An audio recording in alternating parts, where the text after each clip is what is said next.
Hello and welcome back to our bizarre and unusual world.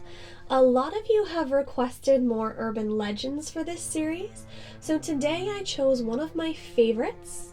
Today I will be covering the urban legend Bloody Mary.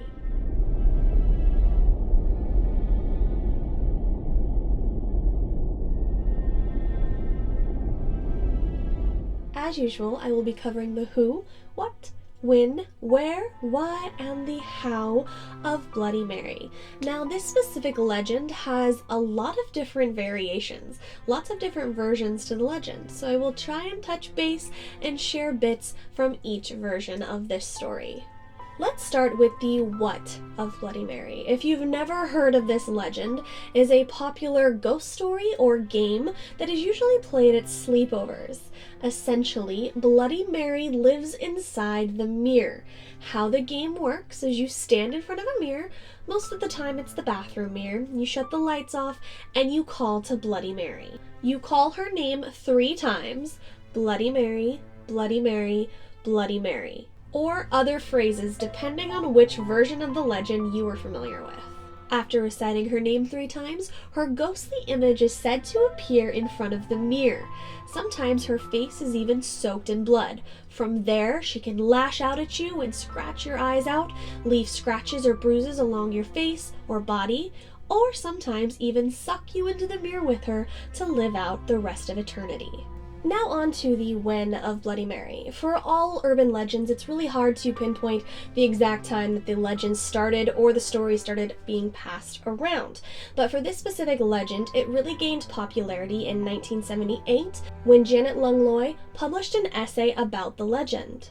Granted, people did know about Bloody Mary before 1978, but as her essay was published, it did gain more popularity, more people heard about it, and it was practiced more and more at sleepovers. As for the where of Bloody Mary, it really does depend on which version of the legend you were reading about. I'm personally in the United States, and I knew about it growing up and played the game with my friends. My friend in England also played this game as a child, and there is even a version from Japan. While each version does vary, I would say that the Bloody Mary legend is pretty spread around. Now on to the who of Bloody Mary. So for this section, I will be discussing the different versions of the legend and the different theories on who Bloody Mary is. Version number 1.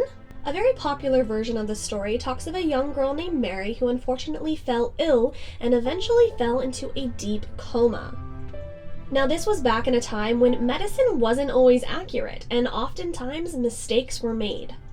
Now, the story goes that the local doctor declared Mary as dead, and they went ahead and buried her.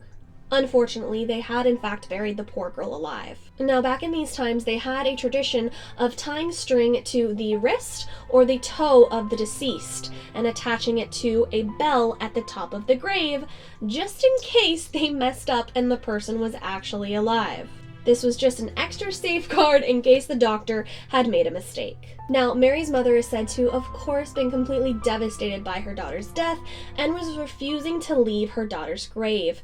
Her husband, however, thought that his wife was going to die from exposure to the elements, so he essentially dragged her inside. Once inside their home, his own grief took over, and he began drinking and eventually passed out that night.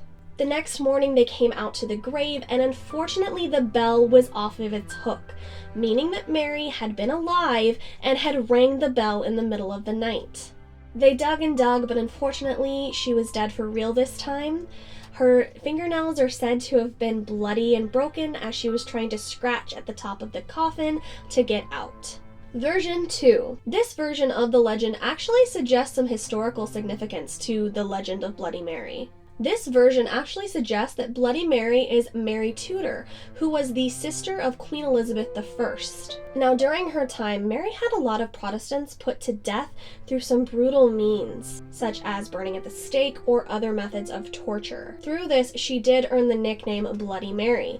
It would seem that blood would just seem to follow her. Now, this version of the story continues on with her lack of children. As a queen, it is very important to produce an heir. Mary unfortunately suffered through several different miscarriages and at one point was said to suffer from an ectopic pregnancy, which would be known as her ghost baby. In the end, she did have no children and the throne ended up going to her sister Elizabeth. Instead of just simply repeating her name for this version of the legend, it is said that you are supposed to say, "Bloody Mary, I stole your baby." This is of course relating back to her miscarriages and her ghost baby.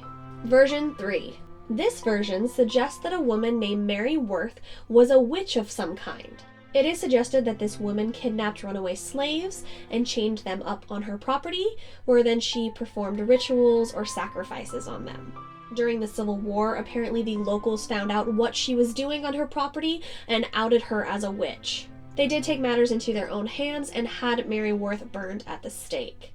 Since then, her farmland is said to be cursed, and the different rituals that she performed are said to live on throughout the Bloody Mary curse. Version 4. This version of the legend is actually more recent, as it takes place in the 1960s. This story suggests that the ghost is of a beautiful but vain woman named Mary Worthing. According to this legend, something horrible happened to her. Somehow her face was disfigured, making her hate her reflection and in the end taking her own life. This version of the story does go hand in hand with the mirror aspect of the Bloody Mary legend. Version 5. This is actually the version that I personally grew up with, or how I knew Bloody Mary as a child. In this origin story, Bloody Mary is said to be a mother who lost her child.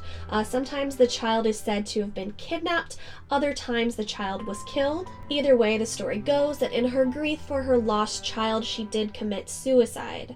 Now, in this version of the legend, when people turn to face the mirror, they actually say, "Bloody Mary, I killed your son," clearly as a way to torment or upset the spirit and make them appear. Version 6.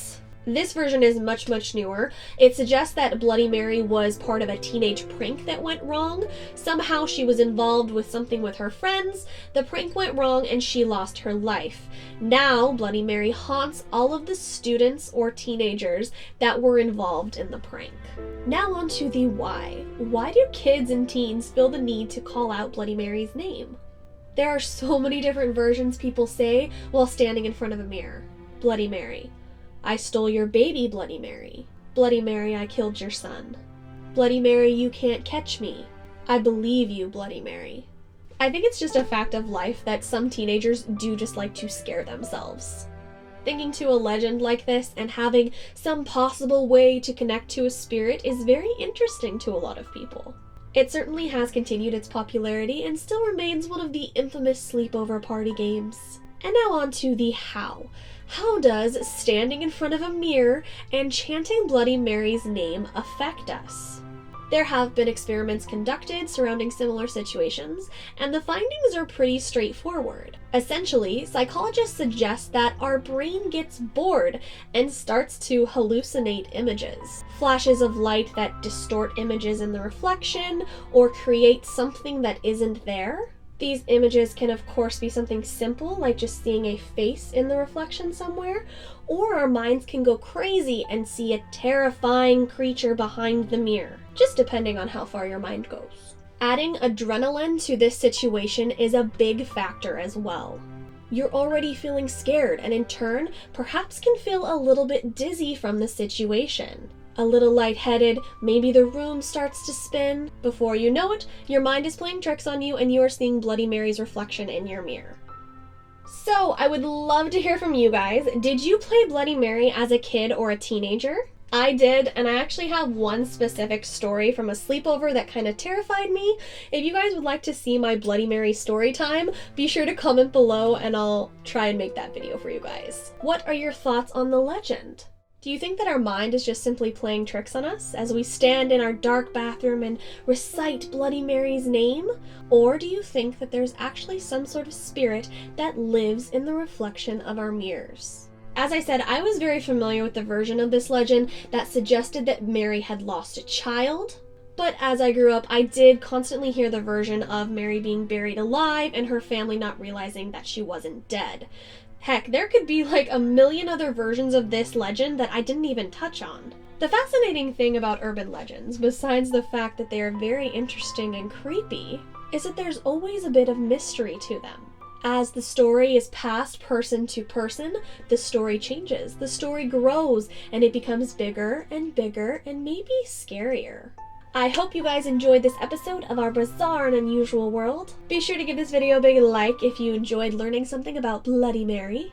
As always, if you have any suggestions for this series, feel free to leave them below. I am keeping track of all of your requests and suggestions for this series.